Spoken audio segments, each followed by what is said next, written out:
Hi guys, I'm doing this video with regards to a friend of mine, police abusing powers, recently put up a video, actually put it up today, and I'll leave a link in the description to his video so you can go and see it.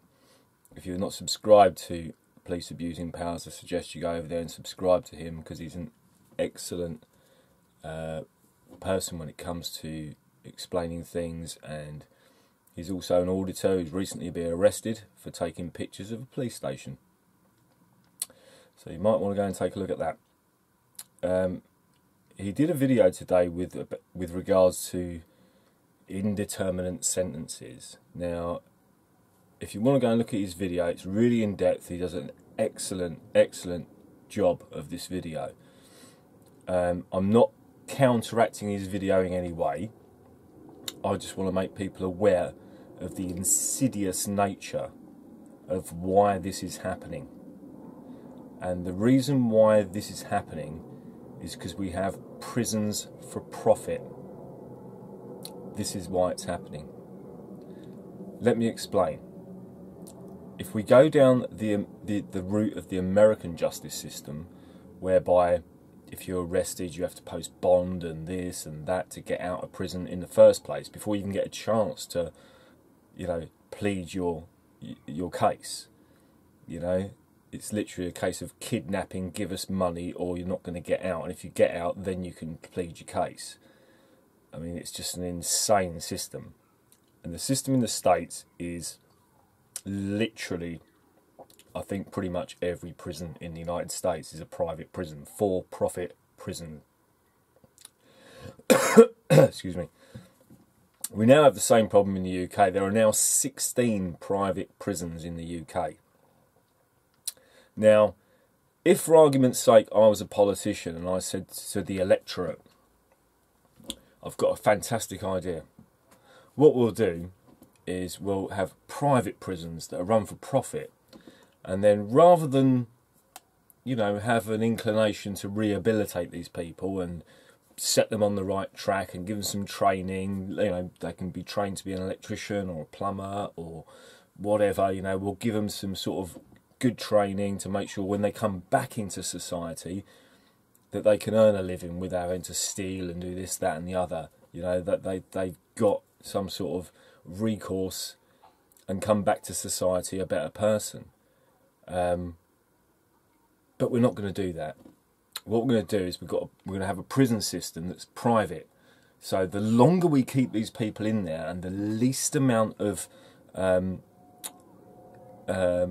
rehabilitation we can give them means that when they're released, if they're ever released, when they go back to society, they'll have no chance of getting a job because they'll have no training. They'll have no chance of realising what they did in the first place was wrong. So, you know, they've got no recourse to that.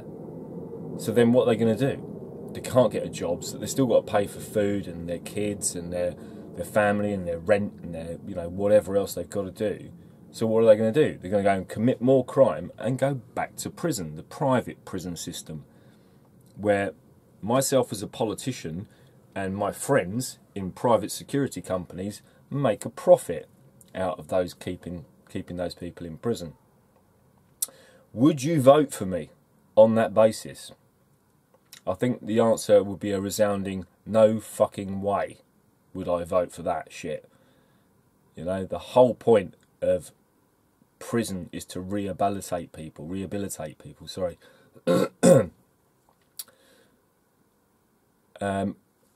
What Police Abusing Powers spoke about in his video is absolutely correct, because you've got a guy there who spent, I think, 10 years in prison for stealing a bicycle. How is that serving the public? How's that guy ever going to get his life back? You know, and go back to his family and his friends and start a productive future for himself after spending 10 years in prison for stealing a bicycle? Who benefits from him being in prison for 10 years? I don't know the facts on that one, but I'll tell you what, I bet you a penny to a pound he's housed in a private prison. because setting him free after 1 year with a slap on the wrist and some education isn't going to make any profit. Keeping him in prison for 10 years is going to make a lot of profit. And that's my point I'm trying to make. When we have a for-profit prison system, the very nature and the way people are arrested and charged and gone through the judicial system, it's inherently corrupt. I quoted on his comments, I said, the system isn't broken, it's designed that way. It's designed so people can make money. Serco make money, G4S make money. Let me give you an example. Private prison system came into effect in the UK in 1991, I believe, but it was still present in 1997 when Labour were in power under Tony Blair, and it carried on into the Conservative Liberal Democrat coalition. It carried on with that. So it seems to be like, doesn't matter if you're Labour, Liberal Democrat, Conservative, you get illegal wars and private prison systems. It doesn't matter which people you vote for, that's irrelevant, because you end up with the same insidious nature of what they do. Again, all three governments have been in favour of private prison systems, and all three governments backed an illegal war in Iraq, none of which the electorate want. So it doesn't matter when you come to vote, because whoever you vote for, you're going to get what you don't want. This is how they sell it to you. This is called problem, reaction, solution, or the Hegelian dialectic. And I'll leave links to Hegelian dialectic in the description. Problem, reaction, solution. If I was to come to you as a politician and say to you, I've got a great way of, serving the prison system, and private companies can make a big profit out of this, and we'll never get anybody rehabilitated. They'll just come out, commit more crime, we'll put them back in prison again, and my friends who own G4S or Serco or whatever it is, private company that runs the prison, make a great profit. Who's going to vote for that? What citizen is going to go, yeah, what a fucking great idea? They're not. So they have to sell it to the electorate. And this is how they do it. They create the problem. Now, they create a problem by giving light, intermediate sentences to burglars, this, that, the other, And it's pervasive, and it gets in the mainstream media. And the mainstream media, why this guy's been done for burglary 10 times and he still hasn't gone to prison. And it creates a problem. Now, the problem is, well, that is a problem, isn't it? If you've got someone who's been, arrested 10 times for burglary and still hasn't gone to prison, it's a problem. That problem then produces a reaction from the public. Yeah? And then the public are outraged that these people aren't going to prison. And the government's saying, but we haven't got any space. We haven't got enough beds in prison. We don't have enough space in prison. We don't have enough prisons. What are we going to do?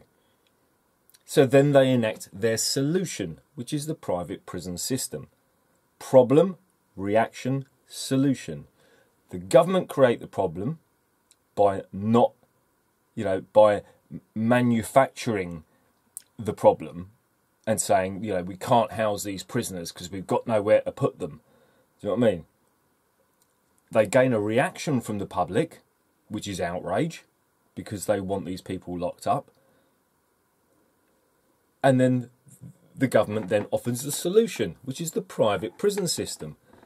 Oh, we'll get private companies in and they'll build the prisons and we'll pay for them over a 30-year period for whatever amount of money, and a private company makes a shitload of money out of it. And a perfect example of this is one of the first private prisons ever signed off or not ever signed off, sorry, one of the private prisons signed off in the UK to G4S was signed off by Theresa May when she was Home Secretary, and she signed off a private prison to G4S. Now, this is the insidious nature of the way these people operate, right? Not only did she sign off a private prison to G4S, at the same time, her husband was a director of G4S.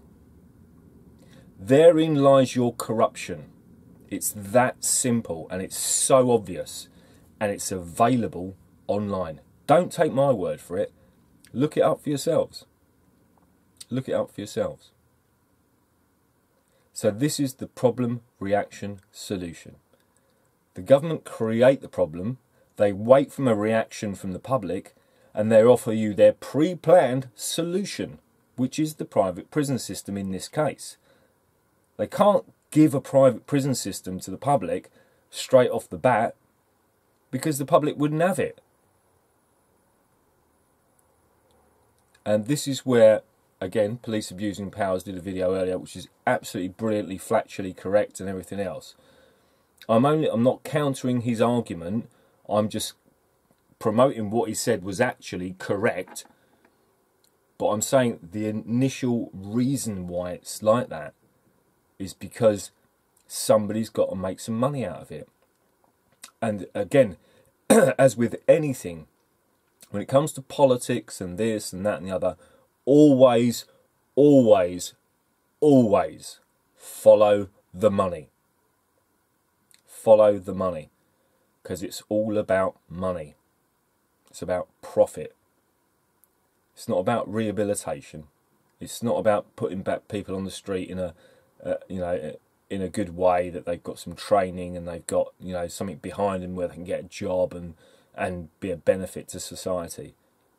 Because nobody makes a profit out of that. They make a profit out of keeping people in the nick. That's what they make a profit out of. And these indeterminate prison sentences that Police Abusing Powers is rightly talking about in his videos serve only one purpose, and that purpose is to make a profit for the private prison system.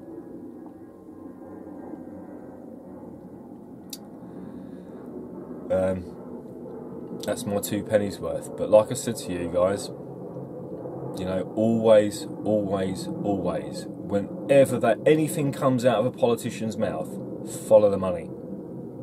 Because he's back in the background somewhere. The politician is just a salesman.